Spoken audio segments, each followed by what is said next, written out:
प्रिया आप्पा, कसे आहात? खरं तर तुम्हाला आमच्या मनातलं सगळं न सांगताही आपसूक कळत आलंय. तरी आवर्जून आज हे पत्र लिहितेय. हे पत्र माझं एकटीचं नाहीये, तर हे साऱ्या वसई विरारमधल्या तुमच्या हजारो कुटुंबियांचं मनोगत आहे. बरेच दिवस, खरं तर जवळपास 3 वर्ष हे बोलायचं राहून गेलंय. कोविडच्या काळात तुम्ही आणि तुमच्या कार्यकर्त्यांनी आमच्यासाठी जे काही केलं त्याला धन्यवाद हा खूप पांगळा शब्द आहे.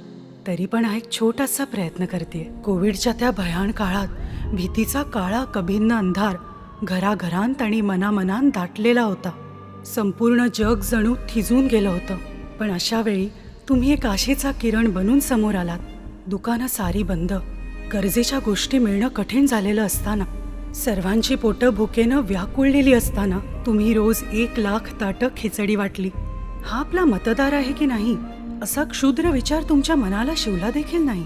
तुमच्यासाठी फक्त माणुसकी महत्वाची होती. आपल्या कार्यकर्त्यांनी निस्वार्थ भावनेने लोकांची सेवा करत आम्हाला आघाडीच्या उदात्त संस्कारांचा खरा परिचय दिला. रेशनचं संकट आ वासून उभं होतं. सरकारनं दिलेलं रेशन अपुरं होतं. त्यात फक्त धान्य होतं. परंतु तुम्ही कोणालाही उपाशी राहू दिलं नाही. तुम्ही आणि तुमच्या कार्यकर्त्यांनी प्रत्येक घरात पोचून व विरोधकांची टीकाही पत्करून आम्हाला रोजच्या भाज्या दिल्या. आप्पा, तुम्ही आम्हाला फक्त अन्नच नाही तर आत्मसन्मान आणि जगण्याचं बळ दिलं. कुणालाही भीक मागावी लागली नाही. सारं वसई विरार या संकटात असताना तुम्ही तुमच्या सख्ख्या मुलांनाही ह्या सेवा कार्यात रस्त्यावर उतरवलं. तेव्हाच्या त्या भयंकर स्थितीत क्वारंटाईन सेंटरसाठी कोणीही आपली जागा, इमारती देण्यास तयार नव्हतं. अशा बिकट समयी तुम्ही तुमच्या महाविद्यालयांची दारं सर्वांसाठी खुली केलीत. आणि एवढंच नाही तर त्या ठिकाणी लागणाऱ्या प्रत्येक गोष्टींची सोय केली.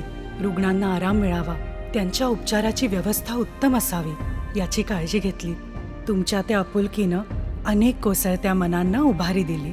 माणसं साधं हसणं देखील विसरली असताना अशातच रमजान ईद आली. पण मोकळेपणानं ती साजरी करणं आपल्या बांधवांना शक्य नव्हतं. त्यावेळी आघाडीनं संपूर्ण वसई विरारभर शीरखुर्म्याचे पिंपच्या पिंप पाठवले. तो फक्त शीरखुर्मा नव्हता हो, त्यात प्रेमाचा, बंधुभावाचा गोडवा होता. तुम्ही सदैव समता आणि बंधुत्वाची बीजं पेरलीत. कोविडच्या उसरत्या काळात अनेक कंपन्यांनी लोकांना घरून कामं करायला सांगितली. तसं माझ्या नवऱ्यालाही.